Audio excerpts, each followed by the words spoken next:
recap our bets for this race. Let's start with I was so excited. who was the first one? Let's start with myself.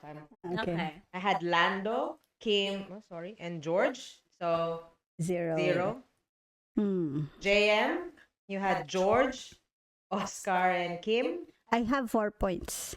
How? Because sprint. For the sprint. Illusion na lang po siya. Ako yung planong baguhin mo yung rule, no? Baguhin niya ulit yan today. Correct.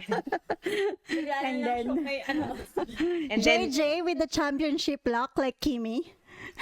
I know. And Miss JJ, you had Kimi, Kimi. George, and Lando. Kimi, George, Lando, and 3 George. points. So 3 you're now points. 12 points.